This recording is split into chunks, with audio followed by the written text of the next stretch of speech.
races. Well, they finally managed to do it in NLS 8, which was part of a double header. There was a Saturday evening race for NLS 7 and then a more traditional start of day, midday, I think it was, on the Sunday for NLS 8. Vincent Kolb and Frank Stippler, who is in an Audi, and I was just checking whether he's in a Ford as well today. I can't find him in two different cars unless I'm just not searching down there. Oh, no, there he is. Yeah, 13th position for Frank Stippler and Vincent Kolb. And he's also going to be driving the Jutta Racing Audi, which normally he starts. So it's double duty, but coming to this 9th race of the season off the back of that win. Yeah, you know, with Frank Stippler, he's going to be a fantastic sort of a question, or the answer to the question in years to come. Which driver almost inevitably drove for two different manufacturers in the same meeting? And Frank, you know, he's not 30 anymore, not quite 40 anymore. He's gone a little bit beyond, but he's just absolutely phenomenal. And this is his happy hunting ground. So yes, he's. I think it's been a very good move by the Hout Racing team to draw him in and use that experience around here. It certainly brings the car on big time, but you know, age is certainly not slowing him. And you know, it's great to have different manufacturers at the front.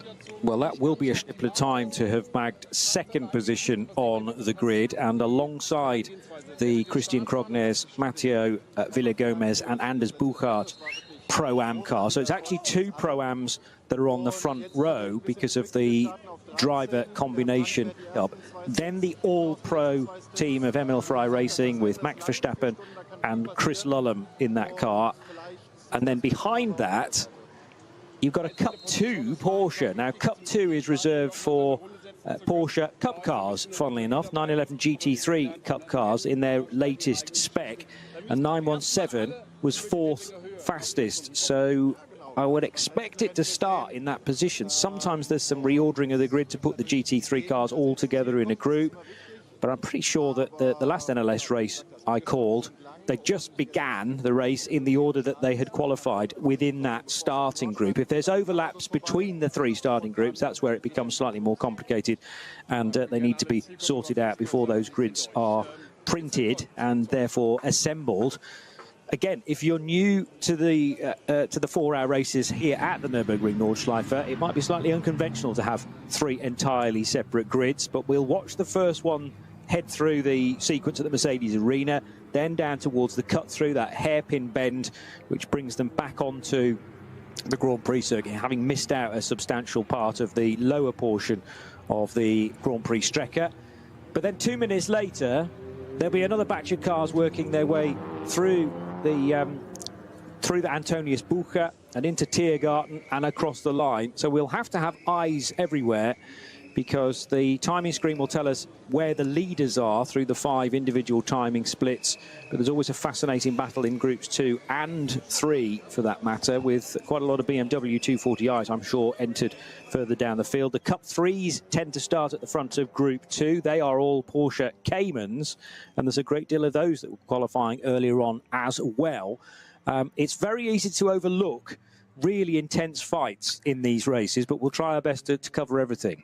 Yeah, it really is. And over the years, the Porsche Cup for the, well, as you say, one of them's qualified up in 4th place, can be absolutely fantastic in the battle. But actually, what we tend to see, we have a lot of onboard action, clearly around 25 kilometres. You can't have a camera at every corner. And sometimes it's when the leaders are going through, carrying some of the onboard cameras, we see what's happening further down the field. And there could be, as you say, the slowest cars in the field could be having a fantastic scrap, but they have to have their eyes absolutely peeled, and the marshals have to wave their blue flags to inform them that sort of the rolling thunder of the SP9 cars are coming through to put a lap on them for the first time. 3 pit stops, most likely. That's the standard fare in a 4-hour race, but it's the timing of those, and there is a sliding scale. We will come to that later, because according to when you make the pit stop, there is a different amount of time you have to be at a standstill. But let's focus on the start of the race first. And fantastic scenes on the grid. It's always a feature of the Langstrecken series to have the fans down on the grid to walk up and down, take a look at the cars, you know, maybe grab a photo of some of the drivers. And the pleasure down there is great. But I must say, today there seems to be even more than normal. Can't think why that might be, Johnny. No clue whatsoever. Although, funnily enough, it's the second race that there's been this much attention this year. Away from that Ford victory, I'm looking at all the other cars that have won this year, and every single one of them has been a Porsche, whether that be with Volker Motorsport, Manthey, who are the big name in Porsche preparation, Scherer Sport PHX, which I thought that's got to be an Audi, but no, Lawrence Vanthoor was at the wheel, so it means that was their Porsche as well. And remember Lawrence Vanthoor's huge crash during the Nürburgring 24-hour weekend when he went out for single lap qualifying and didn't make it further than Arenberg. And then most recently, NLS 6 was won by Klaas Bachler and Sven Muller in their Volker Motorsports car. It's Vulcan again, but with different drivers for NLS 7, and then that Ford victory. Fascinating as well to have observed the NLS Light event, but no GT3s in that. So you could argue that's a non-Porsche win with the Max Cruiser Racing Golf for Nico Otto and Timo Hochwind. Was a Golf, wasn't it? Some 76? I'm pretty sure it is. As far as I remember, yes. Yeah. But yeah, I don't remember a season where there's been this amount of dominance from one particular manufacturer. They've won every race apart from one. I know, it's really unusual, but the point you were making about Volker Motorsports, they've run cars, sometimes they run two different manufacturers in the season, but recently it's been all Porsche for them. But they rotate drivers through them. A lot of Porsche Works drivers are given their chance to come out and get experience, keep the brand at the front. But Volker is a brand of tyre from the Far East, and they have supported this championship for years. And don't forget, the Nürburgring Nordschleife is used by pretty much every single manufacturer to develop their road cars, the very fastest of their road cars. There's a whole area just at Moyes Path, pretty much running parallel with the main road that runs alongside the return straight at the end of the lap, and it's just chock full. Various manufacturers, tyre manufacturers, have bases there because they keep pounding around the Nürburgring Nordschleife. It's a busy, busy circuit, and of course you can drive around it in your road car pretty much any day of the week. It's an extraordinary thing to do, and certainly gives you new respect for people who raced here over the years. But I mean, it's serious, serious business now. Yeah, and I think until you've actually driven it, I have not driven it, and I've had the offer in the past of being taken round, but I think you have to choose your pilot very carefully as well. Okay, name those you've rejected. No, I couldn't gloss possibly over that. But no, it is extraordinary because you simply think it's a test enough if you're driving on your own. But I can guarantee if you're going around and there are motorbikes on the track, you need someone to ride effectively looking backwards to check where they're coming, because they'll come past at warp speed as fast as you think you're going.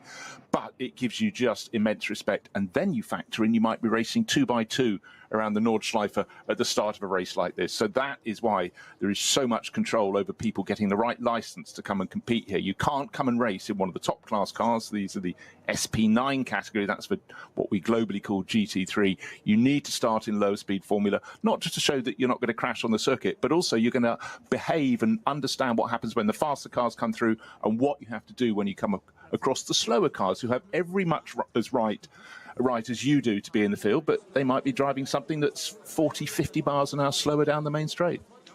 We've also got GT4 cars represented on the grid. They are known as the SP10s, but sometimes a GT4 car might be out of the SRO regulations, out of the homologation set, so therefore you can run them in SP8, or if they're turbocharged, SP8T. And taking pole position in SP8T, Marek Bachmann in the 191 Aston Martin GT4 for Pro Sport Racing that he's sharing with Raphael Reinhofer, the Austrian racer.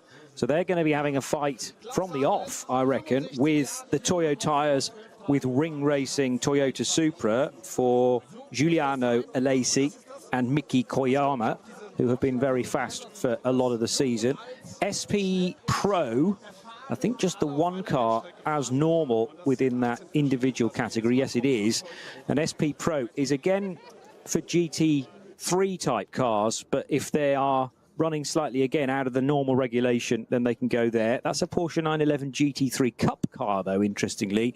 Yeah, which is the sort of slightly tuned up Toyo tyres with Ring Racing car number 347, which qualified 16th. So behind most of the SP9s, but still faster than the SP8Ts, for instance. So kind of in that gap in between. And the 22 car is drawing my attention as well, which is a an Audi R8, but an alternatively fueled car. Yeah, Max Cruz Racing stepping up to race effectively in the top class, but by dint of running the alternative fuel, they're in a class of their own, 81. But again, this is an element that's been so strong, going back to the manufacturers using the NLS, using the Nordschleifer. This is about bringing on new technology, new fuels, that may well be something that is really important. Well, it definitely is already in motor racing. You know, we're trying to find ways of keeping everything on its tiptoes so that we can carry on in the years ahead. But this, almost every round of the NLS will have something racing on alternative fuels. Some may be the answer, some may not. But how do you find out?